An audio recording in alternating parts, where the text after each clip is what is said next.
En ce moment précis, tandis que tu es là, les yeux fixés sur cet écran, avec l'impression que tout est semblable à hier, que rien ne change, que ta vie est toujours engluée dans les mêmes luttes, il se passe quelque chose dans le monde spirituel que tu ne peux pas voir de tes yeux, mais que tu ressens.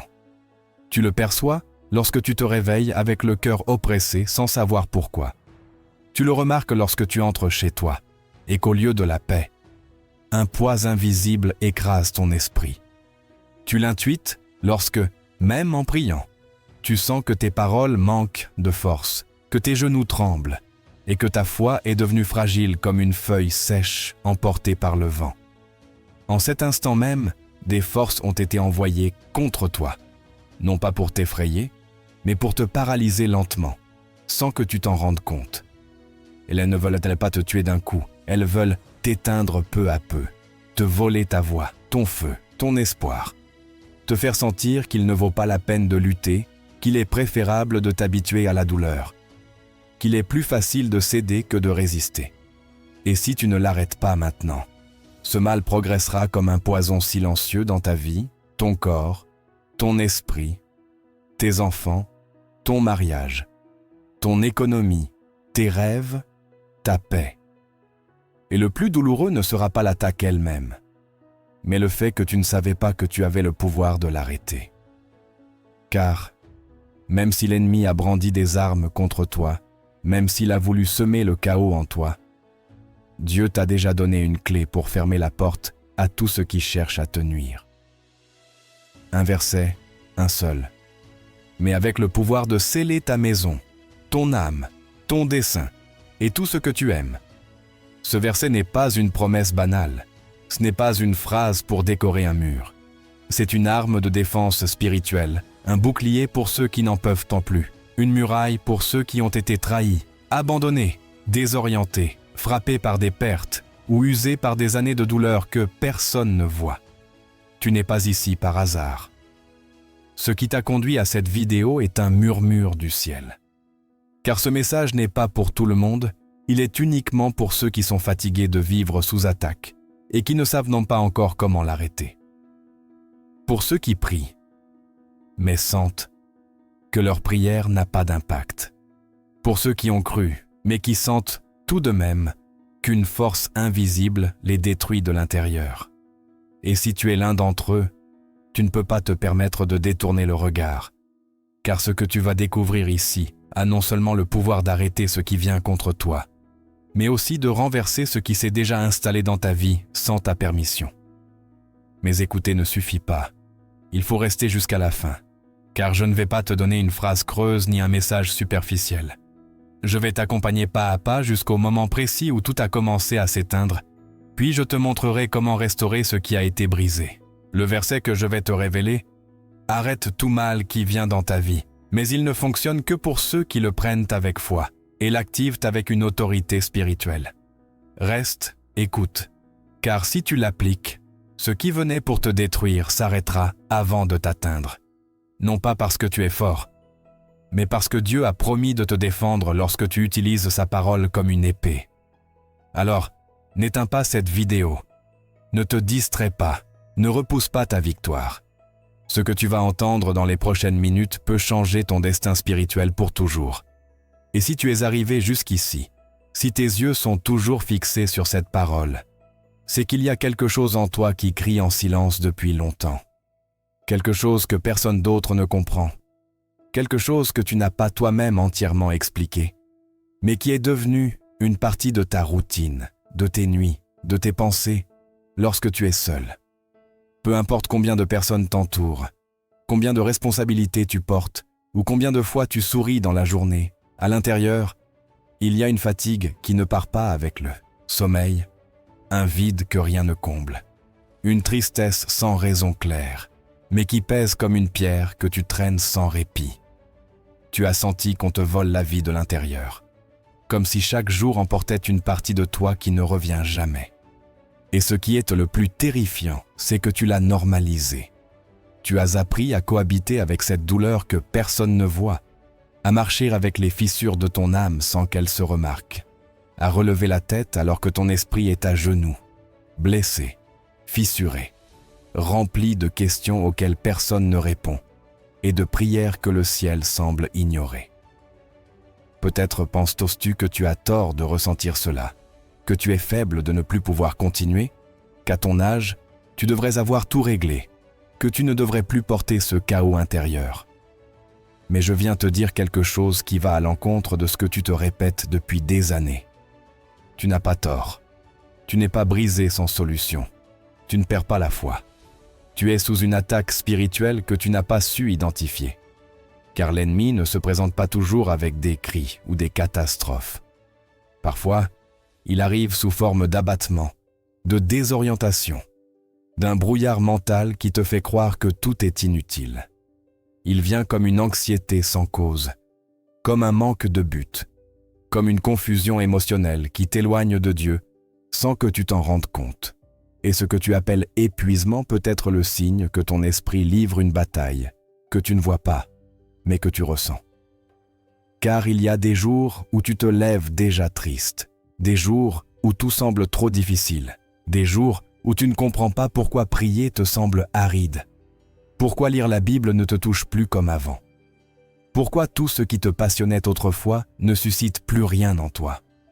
Ce n'est pas que tu as cessé de croire, c'est que tu es affaibli de l'intérieur par une force qui est entrée dans ta vie sans ta permission. Parce que cela fait longtemps que tu n'as pas scellé ton esprit avec l'autorité de la parole. Et quand cela arrive, l'ennemi n'a pas besoin de t'abattre d'un coup. Il lui suffit de semer la fatigue, le doute, l'apathie, l'habitude, pour que, peu à peu, jour après jour, tu perdes ta sensibilité spirituelle, jusqu'à ce que tu te réveilles un jour et ne ressentes plus rien, ni douleur, ni joie, seulement une indifférence qui gèle la foi jusqu'à la laisser figer. Et le pire, c'est que tu continues à agir comme si tout allait bien, alors qu'à l'intérieur, tu t'éteins lentement, sans que personne ne le sache. T'es-tu déjà demandé pourquoi les choses n'avancent pas? Pourquoi tes enfants sont plus rebelles? Pourquoi ton mariage est devenu froid? Pourquoi ton corps tombe malade sans explication? Pourquoi tes finances sont bloquées? Pourquoi ce qui coulait autrefois semble maintenant bloqué? Mais n'as-tu pas envisagé que tout cela pourrait ne pas être naturel? Peut-être y a-t-il une racine spirituelle qui contamine tout depuis l'origine. Et si tu ne l'arraches pas, elle continuera à croître, non pas avec fracas mais en silence, car c'est ainsi que l'ennemi agit dans l'obscurité, là où personne ne le voit, là où personne ne le confronte, jusqu'à ce que tout s'effondre un jour et qu'il soit trop tard pour agir. Mais tu es ici, et cela signifie que tu es encore à temps pour arrêter ce qui a voulu te détruire de l'intérieur.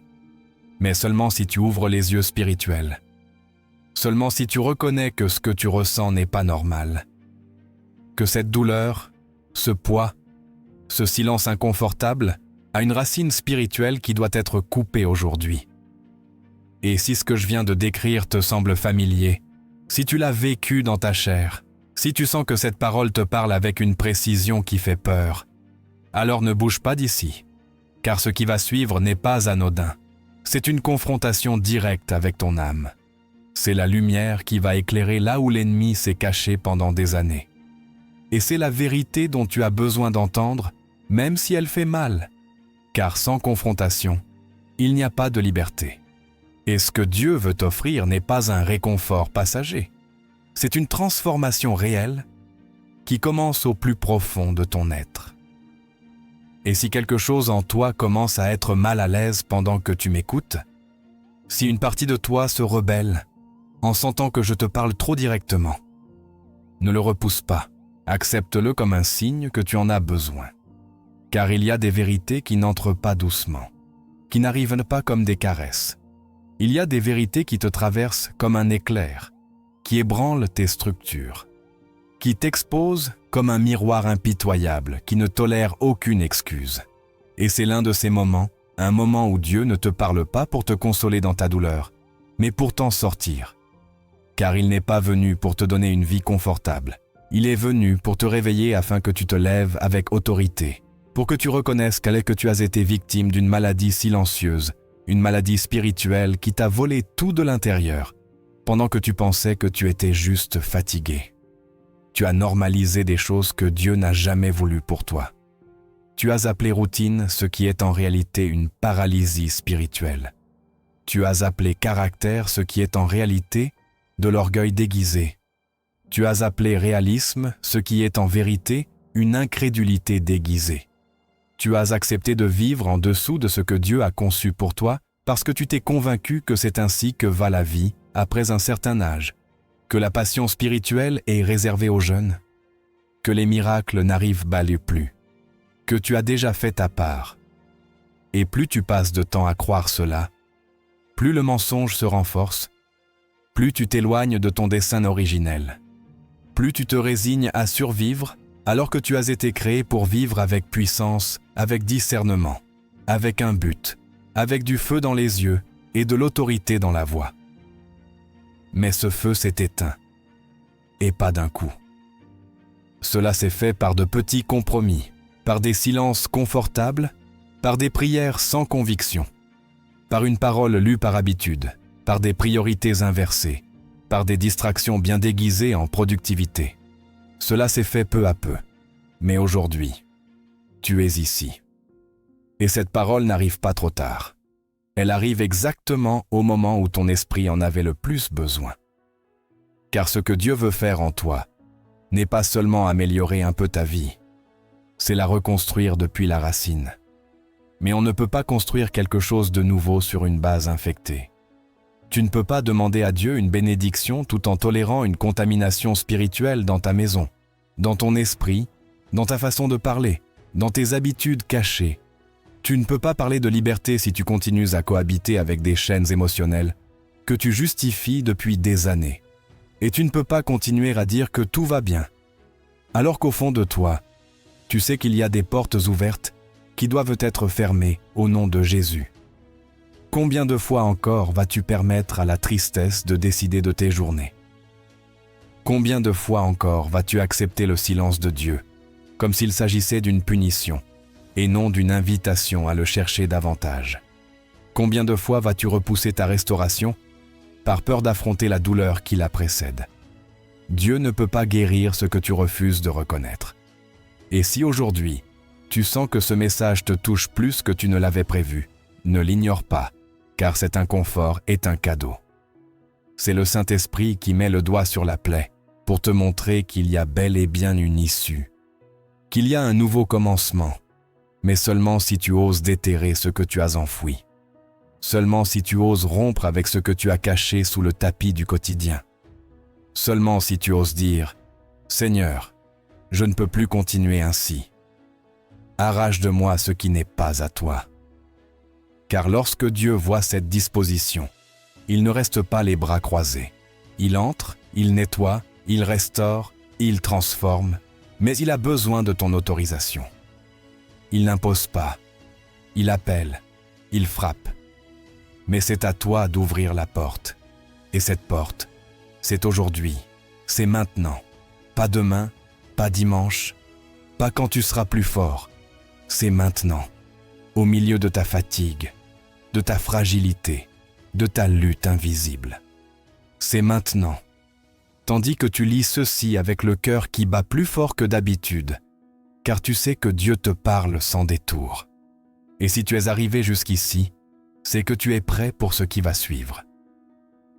Car ce que tu vas entendre ensuite n'est pas seulement une réflexion, c'est un guide spirituel pour fermer les portes qui ont permis à cette maladie silencieuse d'entrer dans ton âme, de s'installer dans ta maison et de se nourrir de ta faiblesse. Tu vas apprendre comment protéger ton foyer, comment élever un autel familial, comment sceller spirituellement une vie pour que plus aucun dard de l'ennemi ne puisse toucher ce que Dieu t'a confié de plus sacré. Et cela ne se fera pas avec des rituels vides ni des phrases magiques. Cela se fera avec vérité, avec décision, avec humilité, avec un abandon total. Et maintenant que tu as reconnu que quelque chose en toi a besoin de guérir, nous ne pouvons pas nous arrêter à la prise de conscience du problème, car une révélation sans action devient un jugement. Aujourd'hui, tu ne vas pas seulement ouvrir les yeux, tu vas apprendre à fermer les portes que tu as laissées ouvertes trop longtemps. à sceller les seuils invisibles par lesquels l'obscurité est entrée, à nettoyer avec autorité chaque recoin spirituel qui s'est contaminé sans que tu t'en rendes compte. Et la première chose que tu dois savoir, c'est que tout commence dans le cœur, mais s'étend à ta maison, à ton environnement, à ta famille, à tes décisions quotidiennes. Et c'est pourquoi, si tu désires vraiment un changement, il ne suffit pas de ressentir quelque chose, il faut faire quelque chose. Et ce quelque chose commence par un acte aussi simple que puissant. Élever un autel dans ton foyer, pas un autel physique fait d'objets ou de symboles vides, mais un autel spirituel, un espace consacré à une rencontre réelle avec Dieu. Un lieu de couverture où sa présence est accueillie, où les anges se sentent libres de se déplacer et où les démons ne peuvent pas rester. Car ce qui n'est pas consacré se contamine et ce qui n'est pas protégé s'expose. Tu ne peux pas continuer à appeler foyer un endroit où règne l'angoisse, où l'on discute plus qu'on ne prie, où la télévision a plus d'autorité que la parole, où les enfants se lèvent sans direction et les mariages survivent sans but. Dieu n'habite pas là où on le mentionne de temps en temps. Il habite là où on lui donne le contrôle. C'est pourquoi tout commence par une décision quotidienne. Choisis une heure de la journée pour éteindre tout ce qui te distrait et allumer ton esprit. Il ne s'agit pas de prières longues ou recherchées. Il s'agit d'authenticité.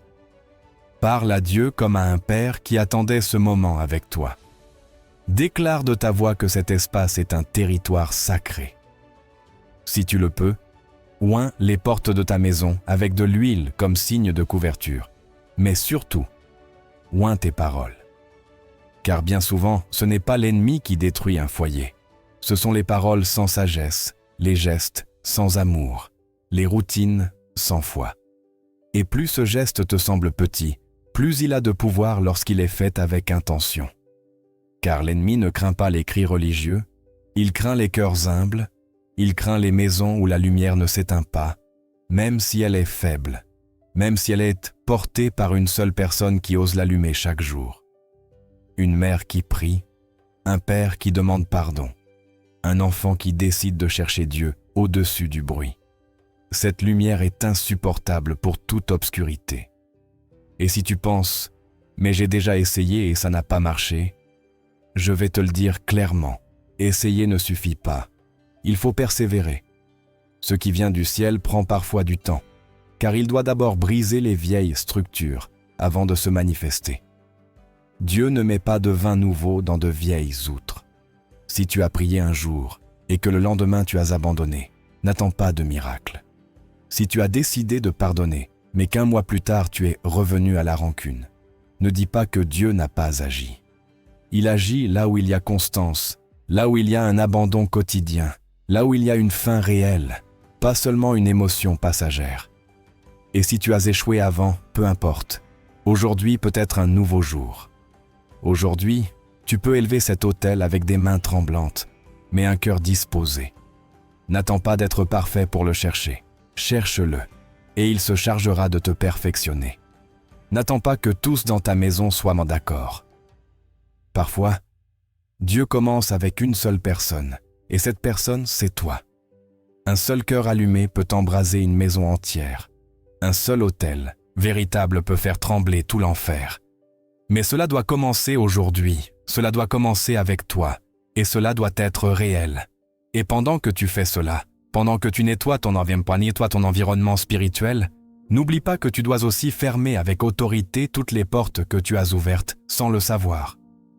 Ces conversations où tu as nourri le jugement, ces vidéos que tu as regardées sans penser aux conséquences, ces pensées que tu as tolérées en croyant qu'elles étaient inoffensives. Chaque porte doit être fermée avec le sang de Christ, avec un repentir véritable, avec une prière profonde et des décisions fermes. Ne joue pas avec ce que tu ne comprends pas. Ne tolère pas ce qui semble petit.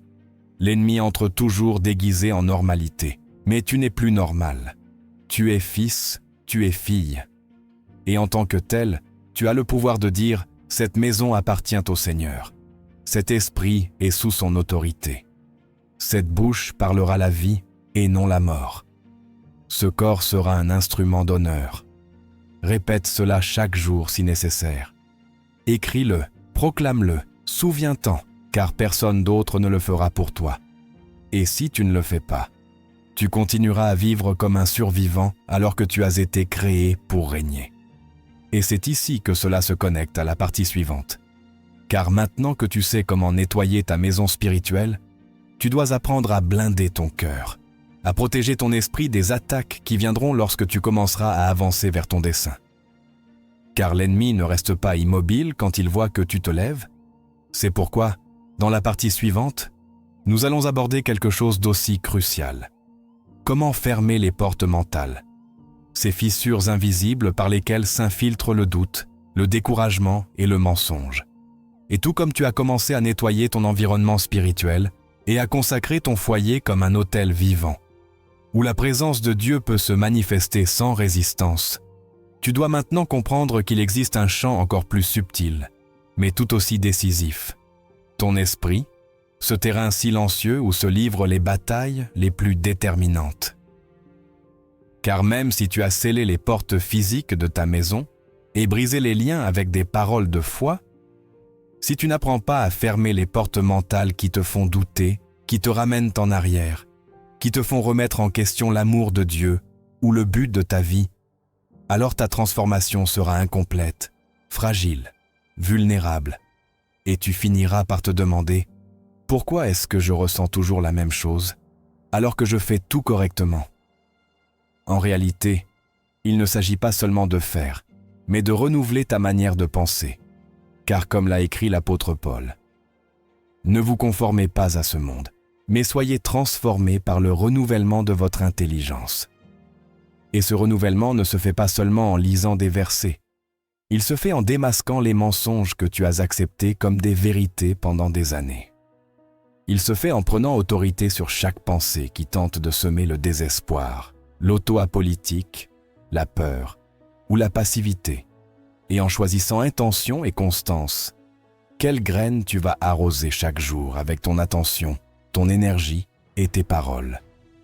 Car l'esprit est comme un jardin, et tu es le jardinier. Si tu ne plantes pas intentionnellement ce que tu veux récolter, ce que le monde jette au hasard poussera, ou pire encore, ce que l'ennemi sème dans tes moments de faiblesse. Et le plus dangereux, ce ne sont pas les pensées sombres que tu reconnais comme destructrices, mais celles qui semblent inoffensives, raisonnables, voire logiques, mais qui, au fond, sont conçues pour t'éloigner de ton identité en Christ. Je ne suis pas fait pour ça. Personne ne se soucie de ce que je ressens. Il est trop tard pour moi. Dieu ne m'écoute pas comme il écoute les autres.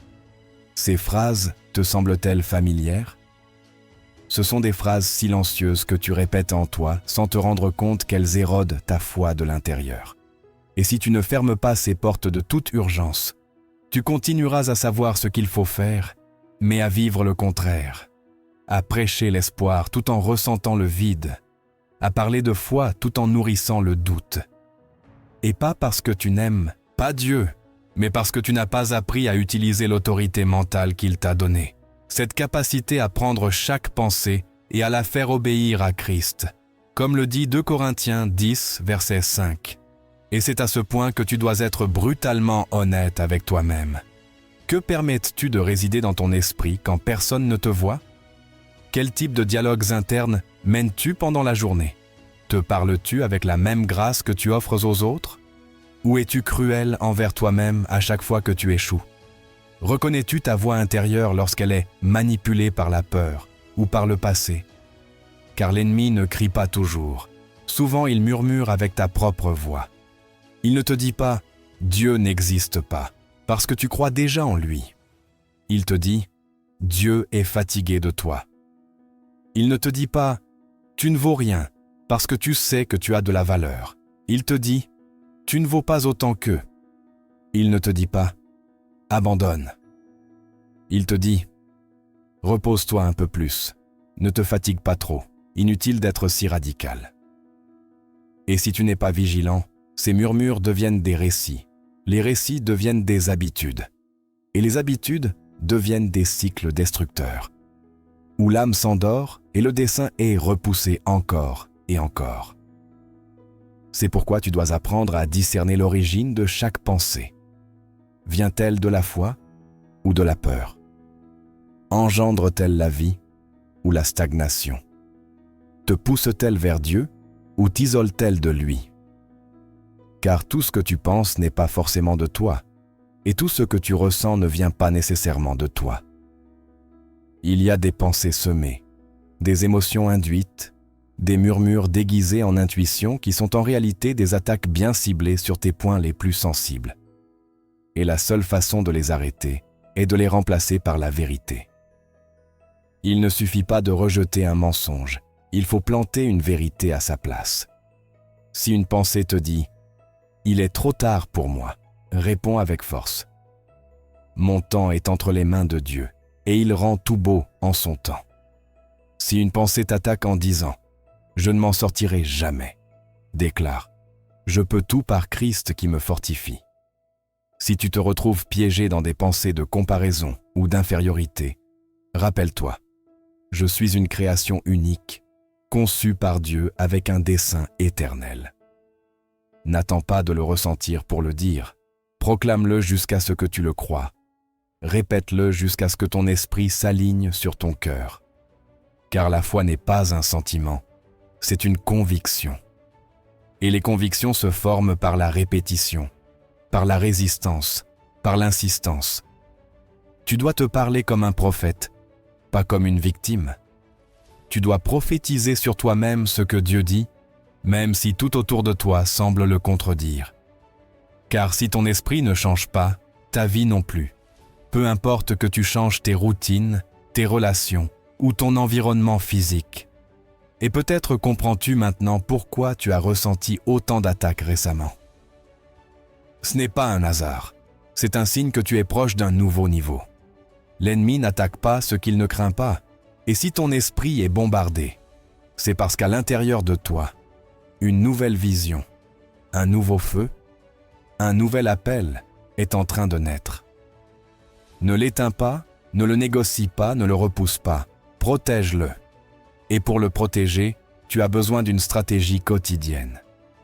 Commence la journée avec la parole, même si ce n'est qu'un seul verset. Remplis tes pensées de gratitude avant que la peur ne te remplisse d'anxiété. Répète tes convictions à voix haute. Rejette toute pensée qui t'affaiblit sans avoir besoin de l'analyser trop longtemps. Coupe-la à la racine. Fais taire la voix de l'accusateur avec la voix du Rédempteur. Et surtout, apprends à te reposer dans la vérité que tu n'es pas seul dans cette bataille, qu'il y a une armée spirituelle qui s'active lorsque tu décides de penser comme un fils du roi et non comme un orphelin émotionnel. Et cela, même si tu ne le vois pas encore, changera absolument tout. Et tout comme nous comprenons comment protéger l'esprit, il nous reste une dernière dimension tout aussi cruciale pour sceller complètement ta vie spirituelle. Le langage que tu utilises, les paroles que tu prononces, et comment, sans le savoir, tu peux être en train de déclarer des malédictions sur toi-même et les tiens chaque jour sans t'en rendre compte. Alors, allons directement vers cette vérité. Et c'est précisément parce que tu sais maintenant ce qui opère dans l'invisible que tu dois prendre une décision visible, tangible, ferme. Car il ne suffit pas d'identifier la fissure si tu n'es pas prêt à la réparer de toute ton âme.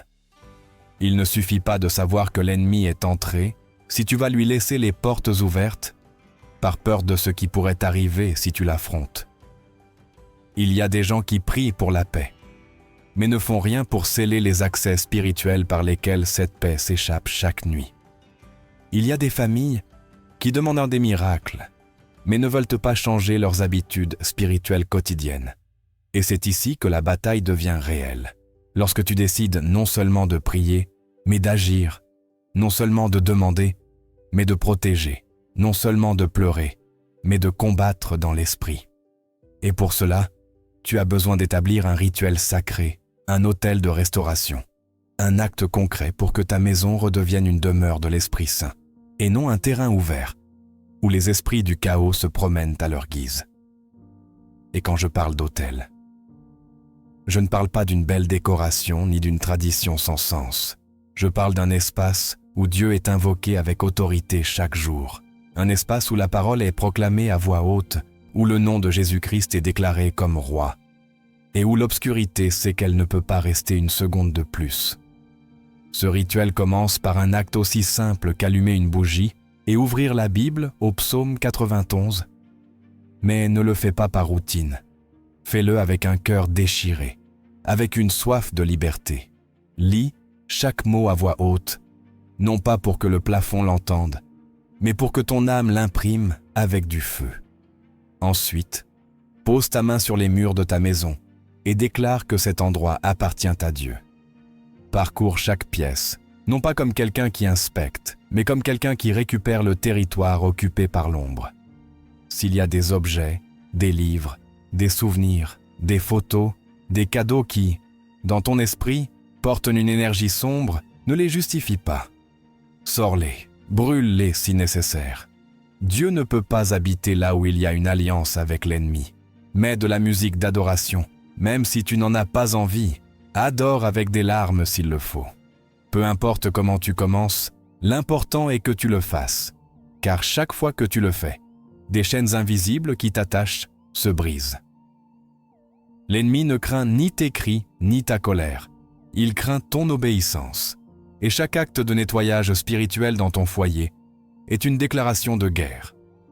C'est comme hisser un drapeau au milieu du champ de bataille en disant « Ici, c'est Christ qui règne ». Et quand tu as fini de nettoyer, ne termine pas par le silence, termine par la prière. Rassemble ta famille, même si c'est difficile. Prie avec eux. Déclare des paroles de vie sur tes enfants, même s'ils ne t'écoutent pas complètement. Bénis le nom de Dieu sur ta table, sur tes portes, sur tes rêves. Et si tu vis seul, ne te crois pas moins fort. Ta voix seule dans ta chambre peut faire trembler l'enfer si elle est soutenue par le sang de l'agneau. C'est ton rituel de restauration. Fais-le pendant 7 jours consécutifs, à la même heure, avec intention, avec foi, avec douleur si nécessaire. Mais fais-le. Car lorsqu'un foyer est nettoyé spirituellement, l'ennemi ne peut plus y entrer comme avant. Car là où il y a un autel, il y a du feu. Là où il y a du feu, il y a la présence. Et là où il y a la présence de Dieu, il n'y a pas de place pour l'obscurité ni pour les maladies spirituelles qui détruisaient ta vie de l'intérieur, sans que tu le saches. Et maintenant que tu sais comment restaurer ton espace et réclamer ton territoire, tu dois apprendre à le garder propre. Car si tu ne protèges pas ce que Dieu t'a donné, tu le perdras à nouveau. C'est pourquoi tu comprendras la stratégie la plus dangereuse que l'ennemi utilise lorsqu'il voit que tu commences à t'éveiller, le retour déguisé. Car juste au moment où tu sens que l'atmosphère a changé, que l'air est un moins lourd, que les rêves apportent à nouveau la paix au lieu de l'inquiétude, juste au moment où tu crois avoir vaincu la maladie spirituelle qui rampait comme une fumée invisible dans ton foyer, c'est là que l'ennemi se déguise le plus, se cache sous des formes douces, innocentes, quotidiennes, familières, pour que tu ne le reconnaisses pas, pour que tu baisses la garde, pour que tu ne pries pas cette nuit-là, pour que tu dises « Je vais mieux, tout est réglé ». Et tu ne sais pas que ce qui a frappé à ta porte n'est pas une bénédiction, mais un retour masqué, une piège bien habillée, une ancienne entrave déguisée en opportunité, un lien sombre qui revient comme s'il était lumière, comme s'il était inoffensif, comme si, cette fois, il ne te ferait pas de mal. Et c'est là que beaucoup retombent, non pas parce qu'ils manquent de foi, mais parce qu'ils n'ont pas compris que la foi veille aussi, qu'elle protège, qu'elle se méfie quand tout devient soudainement trop beau. Car lorsque tu nettoies ta maison spirituelle et que tu ne remplis pas ce vide avec la présence continue du Saint-Esprit, le vide ne reste pas vide. Le vide appelle, le vide crie, le vide attire. Comme le dit Matthieu 12, 43 à 45, cet esprit pire que le premier. Et alors, l'ennemi revient avec plus de force, avec plus de subtilité, avec plus d'arguments, avec plus de déguisement. Et si tu n'es pas vigilant, si tu n'as pas de discernement, tu pourrais penser que tu reçois une promesse alors qu'en réalité, tu embrasses une répétition de la blessure que tu croyais avoir guérie. Et c'est l'une des tactiques les plus cruelles de l'ennemi. Te faire croire que tu as gagné la guerre parce que tu as survécu à une bataille, te faire croire que tu peux te relâcher, que tu peux négocier, que tu peux revenir à certaines conversations, certains lieux, certains souvenirs, certaines personnes, en pensant que cela n'a plus d'importance, que c'est du passé. Et pendant que tu appelles cela le passé, l'enfer appelle cela une entrée, un permis, un accès ouvert. Et l'invasion recommence, mais cette fois plus silencieuse, plus élégante, plus camouflée. Et comme ton niveau de vigilance n'est plus le même, tu ne le remarques pas, et tu commences à perdre le feu peu à peu, de manière presque imperceptible, comme une bougie qui s'éteint faute d'entretien. Et ce que tu as nettoyé avec des larmes, tu le salis à nouveau avec des excuses. Ce que tu as scellé avec le jeûne, tu le rouvres avec des habitudes inconscientes. Et ce que tu as protégé avec une guerre spirituelle, tu le livres sans t'en rendre compte, en croyant que l'ennemi n'avait plus de force, en pensant qu'il n'oserait pas revenir, en supposant que le nettoyage était suffisant sans entretien, sans couverture, sans constance, sans cette huile fraîche que l'on reçoit uniquement dans une intimité profonde, avec Dieu chaque jour, dans cet espace secret où ton esprit écoute plus que tes oreilles, où ton discernement s'affine, où ton regard spirituel devient aigu et reconnaît l'imposteur, même s'il vient déguisé en ange de lumière. C'est précisément pourquoi tu as maintenant besoin d'une stratégie d'entretien spirituel, une manière concrète de vivre chaque jour, comme un gardien du feu qui t'a été confié, comme un sentinelle de ton autel, comme un prêtre dans ta propre maison. Et pour cela, je vais te révéler comment établir une routine spirituelle quotidienne qui non seulement protège ce que tu as récupéré, mais étend la présence de Dieu dans chaque recoin de ta vie, jusqu'à ce qu'il ne reste plus un seul centimètre pour l'obscurité. Car beaucoup pensent qu'une prière occasionnelle, un chant du dimanche, une larme versée dans une nuit de désespoir, suffisent pour tenir l'ennemi à distance, sans comprendre que le monde spirituel est un champ de bataille constant, où celui qui ne veille pas perd du terrain, et celui qui ne couvre pas ses fissures avec une huile quotidienne les expose à l'usure, à l'intrusion du mal, à la contamination silencieuse d'habitudes, de paroles, d'émotions, ou même d'objets qui semblaient inoffensifs, mais qui étaient en des portes ouvertes dans l'invisible. C'est pourquoi nous devons parler sérieusement de ce qu'est une véritable routine spirituelle, pas comme un ensemble de règles mortes, pas comme un fardeau imposé par la religiosité, mais comme un entraînement aimant et ferme pour l'âme. Un bouclier qui se forge couche par couche dans le quotidien, dans le simple, dans l'invisible. Car personne n'atteint le sommet sans discipline, personne ne maintient la liberté sans stratégie, personne ne protège un trésor sans vigilance. Et ton foyer, ton esprit, tes enfants, ta santé, ton dessein sont ce trésor que l'ennemi veut voler s'il te trouve en train de baisser la garde, de ne plus prier avec la même intensité, de cesser d'oindre tes portes, d'oublier le pouvoir des psaumes, de laisser la Bible fermée dans le salon, de laisser l'atmosphère changer parce que tu as remplacé la constance par le confort, le feu par la distraction, l'autel par le divertissement. Et c'est ici que tu dois reconstruire jour après jour ton autel spirituel, avec des actions concrètes, avec des habitudes invisibles aux yeux du monde, mais puissantes devant le royaume de Dieu, avec des décisions qui semblent petites, mais qui ont le poids éternel de celui qui a compris que la foi ne s'hérite pas, elle se cultive, que la protection n'est pas automatique, elle s'active, que la paix n'est pas une question de chance, elle est une semence, que chaque jour où tu te lèves sans placer Dieu au centre est un jour où tu marches désarmé.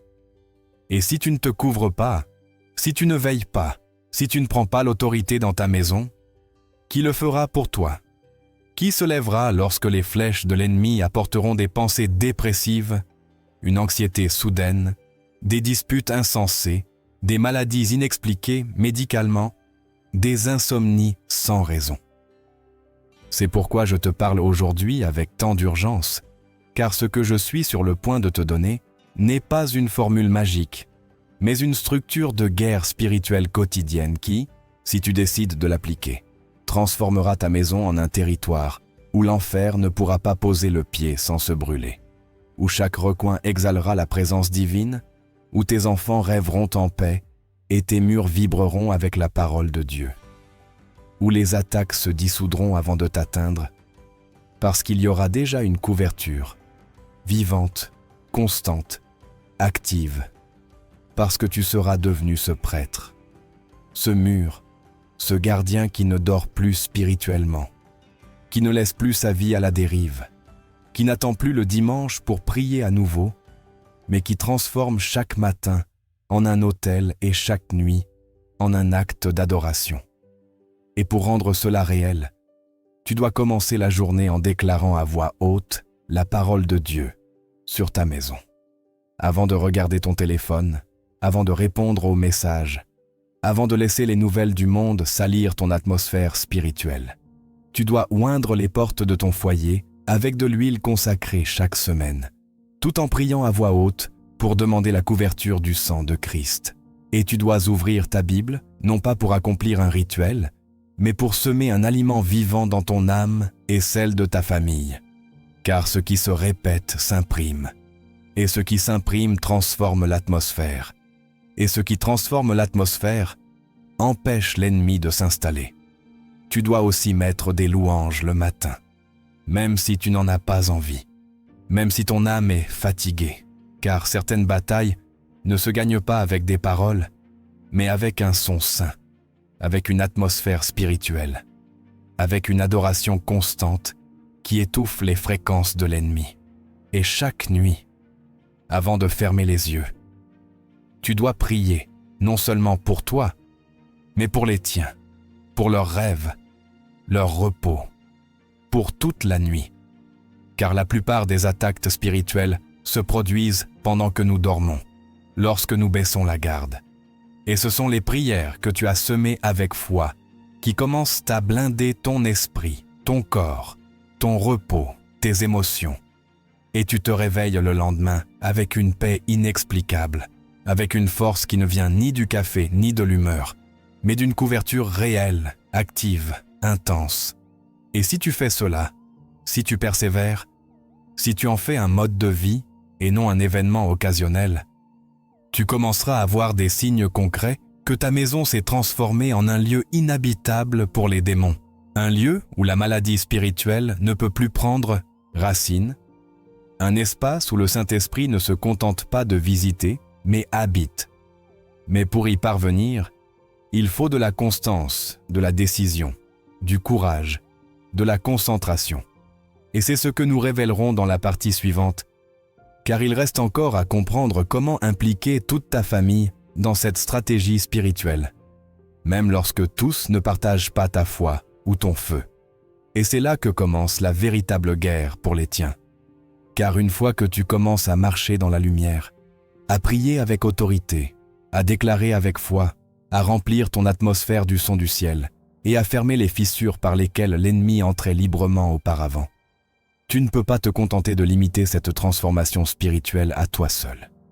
Tu ne peux pas rester silencieux lorsque tu vois que ceux que tu aimes le plus marchent encore comme des endormis, éteints, vulnérables, traînant des chaînes invisibles qu'ils ne reconnaissent pas, répétant des schémas que tu as déjà brisés, tombant dans des pièges que tu sais maintenant identifier.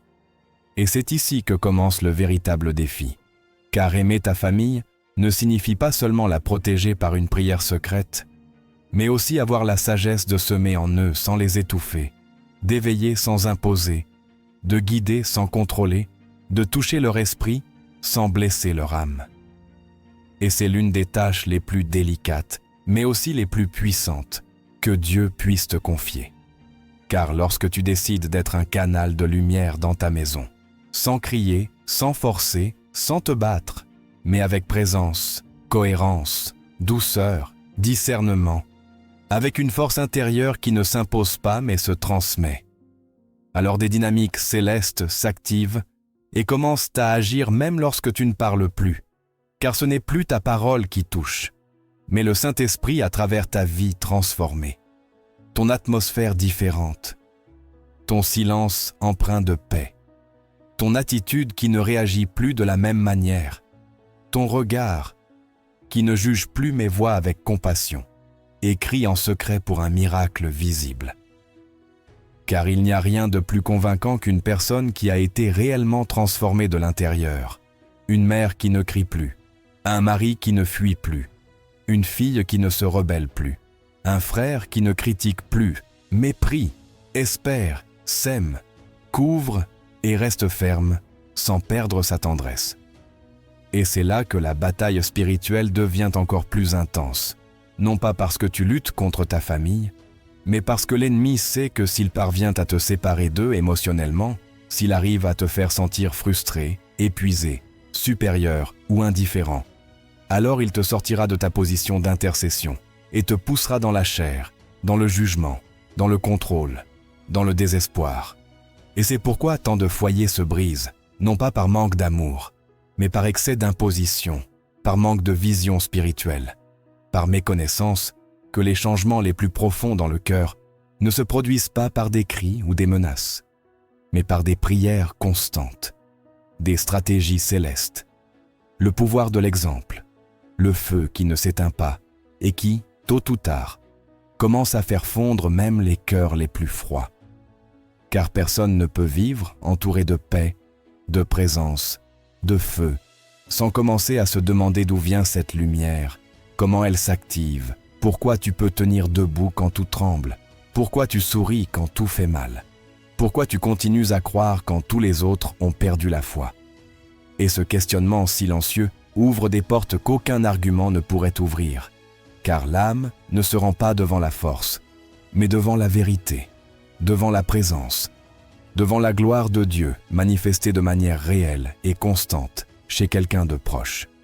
C'est pourquoi, si ton mari ne croit pas encore, si ta fille s'éloigne encore, si tes parents se moquent encore, si ton frère t'ignore encore, ne t'arrête pas, ne t'aigris pas, ne te remplis pas de colère déguisée en zèle spirituel, mais retourne à ton autel, retourne à ta routine, retourne à ton huile, retourne dans ta chambre et prie avec plus de concentration, déclare avec plus d'autorité, jeûne avec plus d'intention, car même s'il ne t'écoute pas, le ciel, lui, t'écoute. Et tant que tu cries, tant que tu maintiens le feu, tant que tu remplis ta maison d'une atmosphère sainte, le Saint-Esprit commence à troubler leur cœur, à se mouvoir dans leurs pensées, à remuer leur conscience, à réveiller leur faim.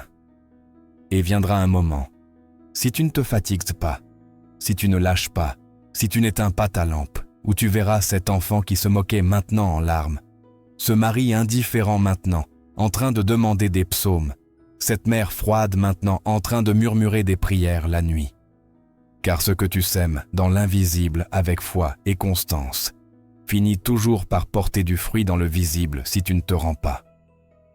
Là, tu apprendras à couvrir ta famille, même au milieu d'attaques ouvertes ou silencieuses, avec une autorité qui ne vient pas du bruit, mais de l'obéissance, pas de la religion, mais de l'esprit.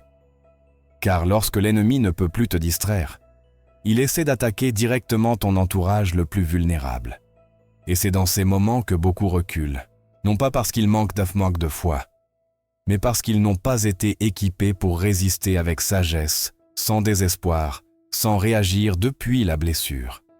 Et c'est là que devient évident qu'il ne suffit pas d'avoir des connaissances bibliques, d'avoir ressenti la présence de Dieu dans un culte, de mettre un verset sur le mur, d'emmener tes enfants à l'église si chez toi il n'y a pas d'atmosphère.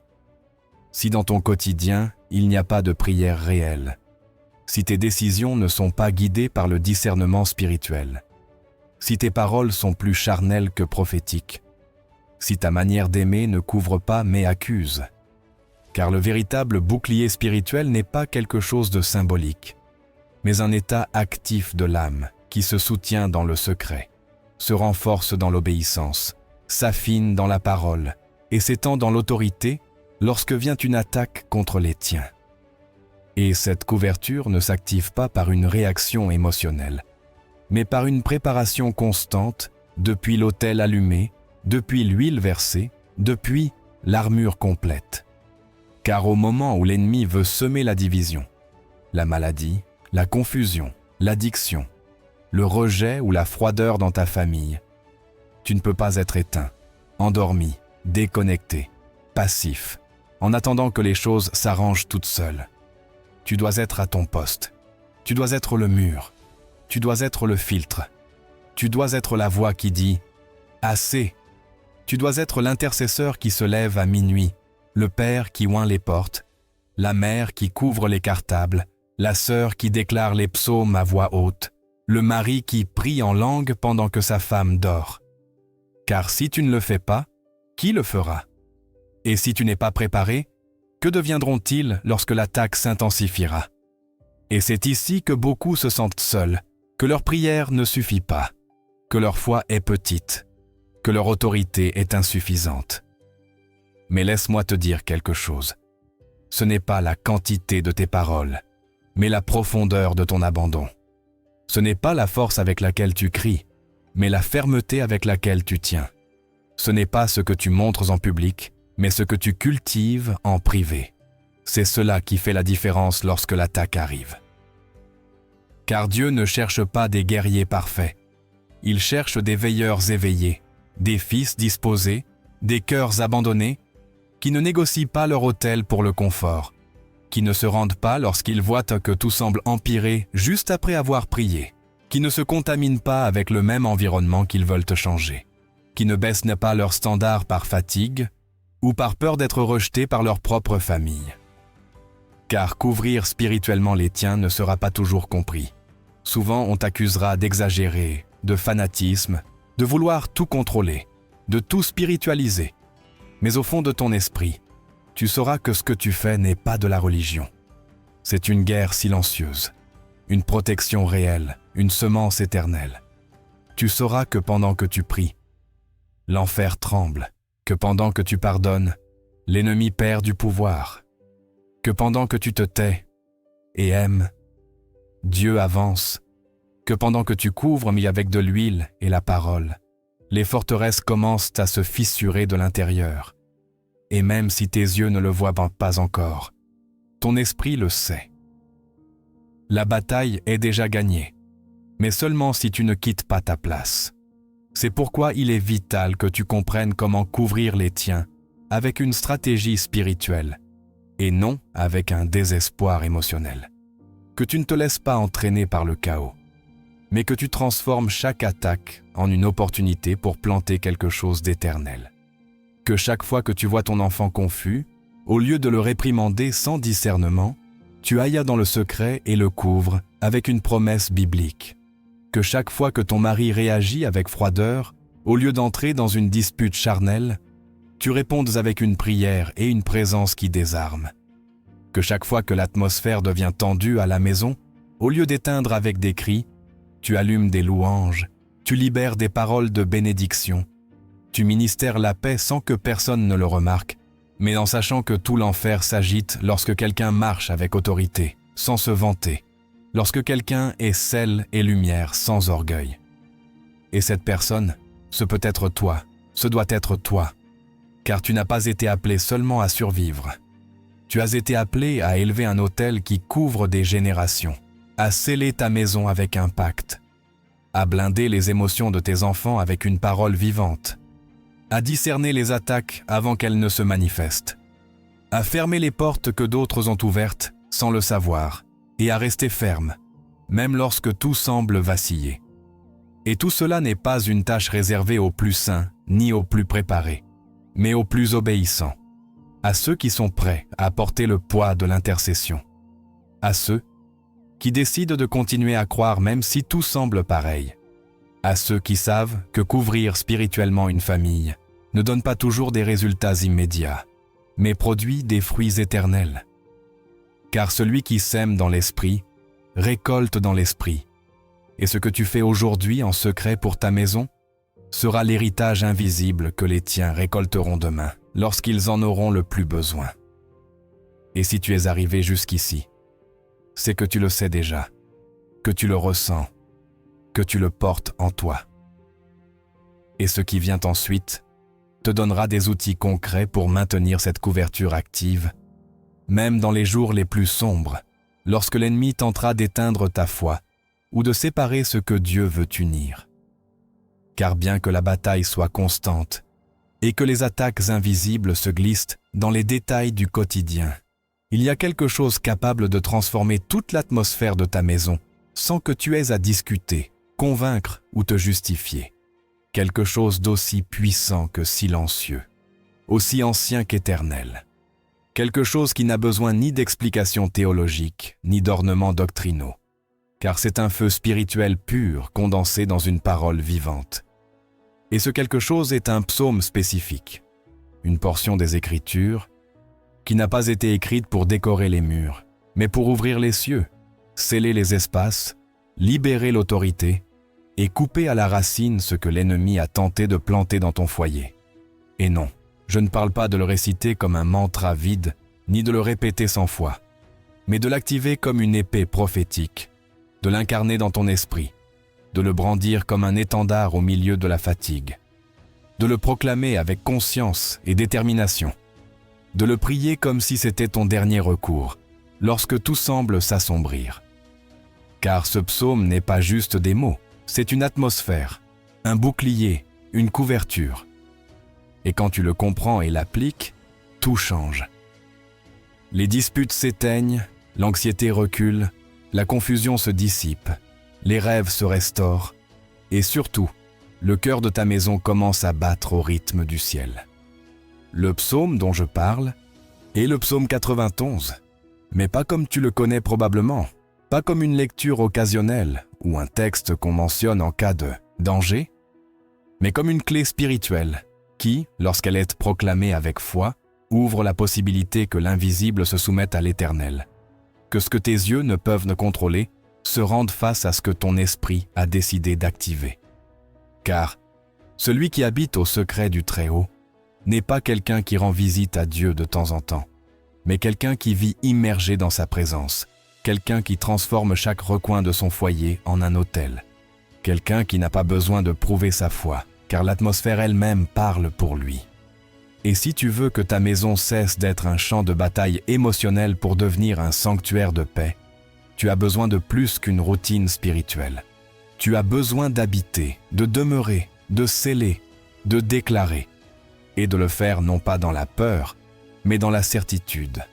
Car ce psaume n'a pas été écrit pour calmer les effrayés, mais pour activer les guerriers qui décident de faire confiance même lorsque tout s'écroule autour d'eux. Et lorsque tu le déclares avec cette conviction, l'atmosphère répond, les murs écoutent, les fenêtres deviennent des portails de bénédiction, et l'atmosphère change sans besoin d'explication logique. Mais il ne s'agit pas seulement de le lire une fois par jour. Il s'agit de construire une habitude spirituelle qui transforme le champ électromagnétique de ta maison. Car chaque lieu a une énergie, une vibration, une mémoire spirituelle. Et si tu ne la remplis pas avec la parole de Dieu, d'autres la rempliront avec des plaintes, de mauvaises fausses nouvelles, de la peur, des insultes, des ressentiments accumulés, de la musique qui rend l'âme malade ou des paroles qui affaiblissent l'esprit. Et c'est là qu'intervient ta responsabilité, non seulement en tant que croyant, mais en tant que gardien de l'atmosphère que respirent tes enfants. Protecteur de l'énergie que ton mari absorbe en rentrant fatigué du travail. Défenseur de l'atmosphère dans laquelle dorment ceux que tu aimes chaque nuit. Car même si personne ne le dit, tout le monde le ressent. Il y a des maisons qui pèsent, des maisons qui oppressent, des maisons qui accablent, et des maisons où l'âme se repose, guérit, se reconnecte. Et la différence ne réside pas dans le design ou les meubles, mais dans le niveau de présence spirituelle qui y habite. Et si tu veux être ce canal, tu dois commencer par prendre ce psaume et le transformer en un acte de guerre silencieuse, chaque matin et chaque nuit. Non pas comme un acte religieux, mais comme une stratégie concrète pour changer la fréquence spirituelle de tout ce qui t'entoure. Et quand je dis « changer la fréquence », je ne parle pas de quelque chose de mystique, mais de quelque chose de profondément biblique. Ce que tu libères avec ta bouche a du pouvoir. Et si ce qui sort de ta bouche est la promesse du psaume 91, alors tu sèmes des anges dans ton salon. Tu actives des refuges invisibles dans les chambres. Tu fermes les portes par lesquelles entraient en les cauchemars. Tu annules les assignations démoniaques contre ta famille. Et tu le fais sans que personne ne le remarque, sans besoin de l'imposer. Simplement en habitant, en respirant, en libérant une parole qui demeure. Et en le faisant, tu commences à remarquer de petits changements. Moins de disputes inutiles, plus de repos la nuit, des rêves plus clairs, une plus grande sensibilité spirituelle chez tes enfants, plus de gratitude dans les gestes quotidiens, moins de poids émotionnel dans l'atmosphère. Et ce ne sera pas de la magie, ce sera une récolte, le fruit d'une semence invisible que tu as plantée quand personne ne te voyait, quand tu étais seul devant le seuil de ta maison, déclarant qu'aucune plaie ne touchera ta demeure, que l'ange de l'Éternel campe autour de toi, que 1000 tomberont à ta gauche et 10 000 à ta droite, mais que cela ne t'atteindra pas. Et pas parce que tu es parfait, mais parce que tu as décidé d'habiter, de couvrir, de déclarer. Et cette décision change tout.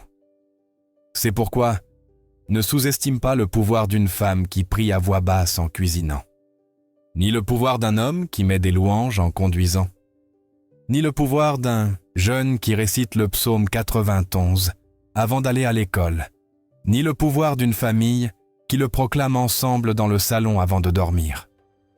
Car c'est là, dans ces actes simples et constants, que se construit une atmosphère si forte que lorsque viendra le jour mauvais, lorsque l'ennemi tentera de toucher, il se heurtera à un mur invisible, à une maison scellée, à une famille blindée par la parole et la présence, et il n'aura d'autre choix que de battre en retraite.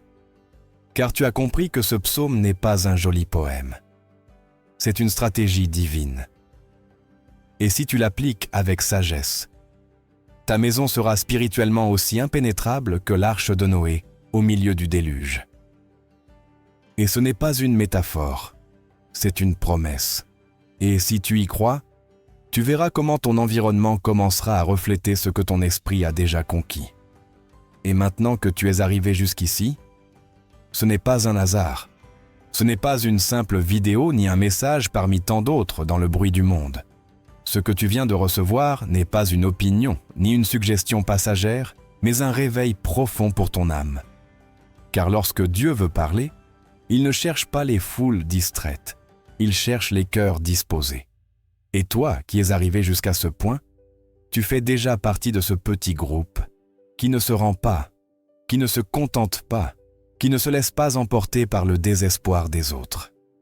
Tu es de ceux qui écoutent encore, qui croient encore, qui pleurent encore en secret, et prient avec foi, même si à l'extérieur tout semble perdu. Tu es de ceux qui ont encore la capacité de s'arrêter, de fermer les yeux, et de dire avec humilité, « Seigneur, parle, car ton serviteur écoute. » Et en ce moment, pendant que les autres courent, tu es là. Et cela en dit plus sur toi que 1000 mots.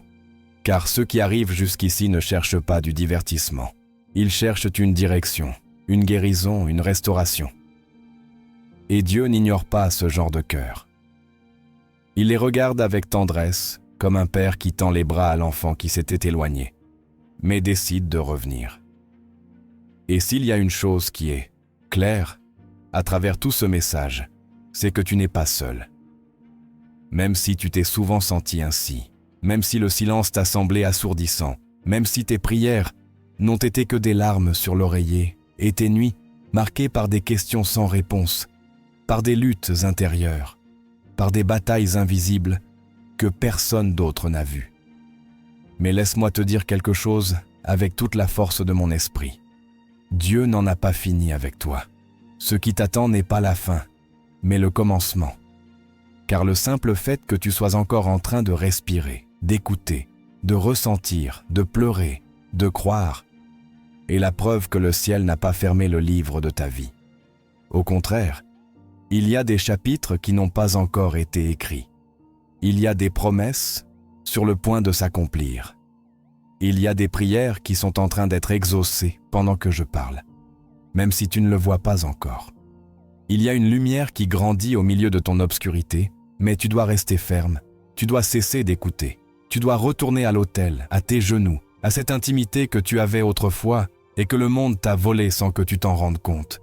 Car l'ennemi de ton âme ne craint ni ton talent, ni tes plans, ni tes efforts. Il craint ta prière, ton obéissance, ta connexion avec le ciel. Il sait qu'un fils de Dieu connecté à la source devient imparable. C'est pourquoi il a essayé de te voler ton temps, ton énergie, ta foi, ton désir. Il t'a distrait avec 1000 choses. Il t'a convaincu que tu es seul, que ça ne vaut pas la peine de continuer à lutter, que personne ne t'écoute. Mais le Saint-Esprit te dit aujourd'hui, « J'ai été avec toi tout ce temps, même si tu ne m'as pas senti. J'ai pleuré avec toi, j'ai combattu pour toi, j'ai envoyé des anges pour te protéger. Et maintenant, je veux te restaurer. » Ainsi, ceci n'est pas seulement une fin, c'est une porte que tu décides de franchir ou non. Car Dieu n'oblige pas, il invite, il frappe, et c'est à toi de décider si tu ouvres. Que vas-tu faire avec ce que tu viens d'entendre? Vas-tu continuer à vivre comme si rien ne s'était passé? Vas-tu retourner à la même routine? Ou vas-tu utiliser ce moment comme un point de rupture, comme cet instant sacré où tout a changé? Pas parce que tout à l'extérieur était différent, mais parce que toi, à l'intérieur, tu as pris une décision. Car au final, le miracle ne se produit pas lorsque le monde change. Le miracle se produit lorsque tu changes à l'intérieur. Et je sais que beaucoup ne comprendront pas. Beaucoup se moqueront. Beaucoup te traiteront de fou ou d'exagéré pour croire, pour prier, pour lever les mains au milieu de la douleur. Mais peu importe. Car ce que Dieu fera avec toi ne sera pas pour que le monde l'approuve, mais pour que le monde le voie.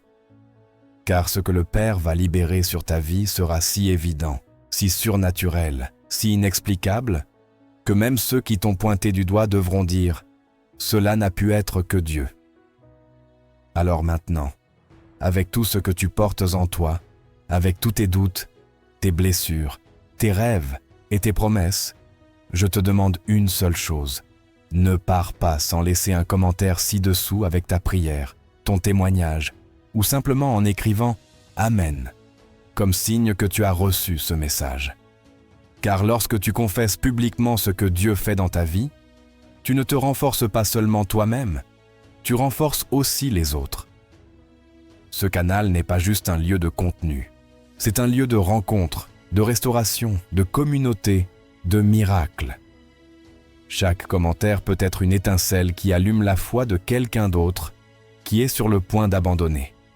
Tu n'imagines pas le pouvoir qu'une simple parole de ta part peut avoir pour quelqu'un qui, en ce moment même, écoute avec des larmes dans les yeux, cherchant un signe, une réponse, une preuve que Dieu parle encore. Tu peux être cette preuve. Et si tu n'es pas encore abonné, fais-le maintenant. Car ce qui vient sera encore plus fort, plus clair, plus profond. Nous continuerons à parler des promesses, des prophéties, des signes qui se produisent en ce moment même et que beaucoup ne voient pas. Ce canal est créé pour ceux qui ont des yeux spirituels, pour ceux qui sont prêts à marcher dans la foi, même lorsque le chemin n'est pas clair, pour ceux qui veulent plus de présence, plus de feu, plus de vérité, plus de Dieu. Et si tu as senti cette chaleur dans ta poitrine, ce nœud dans la gorge, ce murmure qui ne vient pas d'une voix humaine, mais de l'esprit, alors ne l'ignore pas. Car lorsque le ciel touche la terre, lorsque Dieu interrompt ta routine avec une parole vivante, la pire chose que tu puisses faire est de détourner le regard comme si rien ne s'était passé. Tu sais que quelque chose s'est passé. Tu sais que ce message était pour toi, pas pour ton voisin, pas pour quelqu'un d'autre, pour toi. Car il y a des prières que tu as faites en silence, que personne n'a entendues, mais que Dieu, lui, a entendues. Et cette parole est sa manière de te dire, tu n'es pas oublié, tu n'es pas rejeté, tu n'es pas perdu. J'ai encore des plans pour toi. Et maintenant, avec tout ce que tu ressens, tu te demandes peut-être « Et maintenant, que dois-je faire ?» La réponse n'est pas compliquée.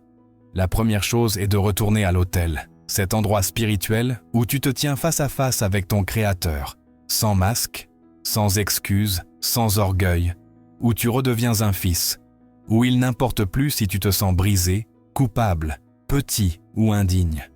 Car le Père ne cherche pas la perfection, il cherche l'honnêteté. Et si aujourd'hui tu reviens à lui avec un cœur sincère, avec tout le poids de tes erreurs, il ne te repoussera pas, il te restaurera. Car son amour ne s'épuise pas, ne se fatigue pas, ne change pas. Et son pardon est disponible aujourd'hui, maintenant, en cet instant. Mais cela ne s'arrête pas là, car après être revenu à Dieu, vient la reconstruction de ton autel familial. Oui, car cette bataille n'est pas seulement pour toi. Elle est pour les tiens, pour tes enfants, pour ton conjoint, pour les générations qui viendront après toi. Et si tu ne prends pas ta place spirituelle maintenant, si tu ne décides pas d'intercéder, de protéger, de couvrir et de guider, l'ennemi continuera d'avancer sur ta maison avec des stratégies de plus en plus subtiles, de plus en plus dangereuses. Mais si tu te lèves aujourd'hui, même si tu es le seul croyant de ta famille, même si tu te sens faible, même si tu n'as pas toutes les réponses, Dieu peut t'utiliser comme un mur, comme un bouclier, comme l'intercesseur qui brise les malédictions, qui ferme les portes co-spirituelles, qui déclare la protection divine sur son lignage. Prends de l'huile, consacre ton foyer, bénis chaque pièce, prie à voix haute, déclare que cet endroit appartient à Christ, qu'aucune influence obscure n'aura de pouvoir, qu'aucune semence de l'ennemi ne prospérera, que chaque parole prononcée dans ce foyer sera annulée par le pouvoir du sang de Jésus. Car tu as une autorité spirituelle, même si le monde t'a fait croire le contraire. Tu as du pouvoir dans ta bouche, tu as des armes invisibles qui renversent les forteresses. Mais il ne suffit pas de le savoir, il faut l'activer.